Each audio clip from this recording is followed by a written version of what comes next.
మీ అందరికీ తెలిసిందే 5 సంవత్సరాలు ఎటువంటి పాలన జరిగి ఆ పాలన నుంచి ఎటువంటి పరిస్థితులు ప్రస్తుతం ఉన్న ప్రభుత్వానికి లెగసీగా వచ్చినాయో మీ అందరికీ కూడా తెలిసిందే.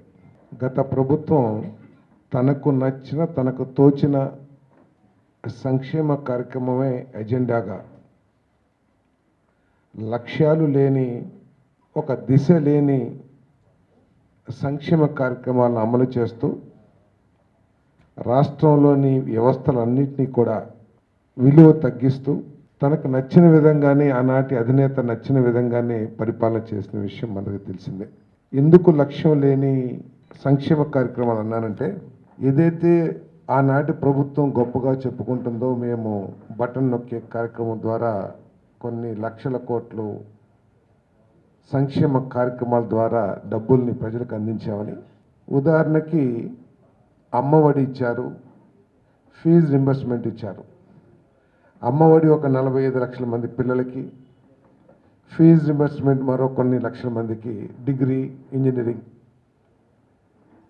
ఏ బాధ్యత కలిగిన ప్రభుత్వం అయినా సరే అన్ని లక్షల కోట్ల రూపాయలు సంక్షేమం ద్వారా ప్రజలకు అందించినప్పుడు దాని ఎండ్ ఫ్రూట్స్ వస్తున్నాయా లేదా అని చూడాల్సిన బాధ్యత ఉంటుందని చెప్పేసి నేను భావిస్తా ఉన్నాను. నేను అమ్మఒడి ద్వారా చదువుకున్న పిల్లలు కానివ్వండి, ఫీజు రింబర్స్మెంట్ ద్వారా చదువుకున్న పిల్లలు కానివ్వండి, చదివిన తర్వాత చదువు పూర్తి చేసిన తర్వాత వాళ్ళ భవిష్యత్తు ఏమిటి అనే లక్ష్యం లేకోకుండా ఆనాటి ప్రభుత్వం పనిచేసిందని చెప్పేసి నేను భావిస్తూ ఉన్నాను. ఎందుకంటే ప్రభుత్వ రంగంలో ఉద్యోగ అవకాశాలు క్రమేపీ తగ్గిపోతున్న పరిస్థితులు మనందరికీ తెలుసు. కాబట్టి లక్షల మంది మన రాష్ట్రంలో పిల్లలు ఎవరైతే ఇంజనీరింగు, పాలిటెక్నిక్, గ్రాడ్యుయేషన్ కంప్లీట్ చేశారో వారి ఉపాధి ఏ విధంగా సాధించాలనే ఆలోచన మరి ఏ ప్రభుత్వమైనా చేయాల్సిన అవసరం ఉంది. ఆ రోజు ఆ ప్రభుత్వంలో ప్రైవేట్ ఇన్వెస్ట్మెంట్స్ రావటానికి భయపడే పరిస్థితుల్ని వారే సృష్టించారు.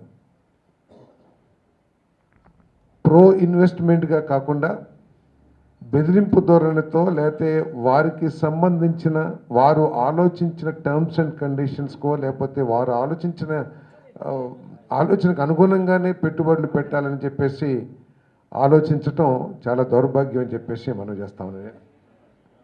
అంతేకాకుండా సంక్షేమ కార్యక్రమాలే లక్ష్యంగా, సంక్షేమ కార్యక్రమాలు తప్పకుండా కావాలి. ఈ ప్రభుత్వం అంతకంటే కూడా మెరుగ్గా చేసిన గత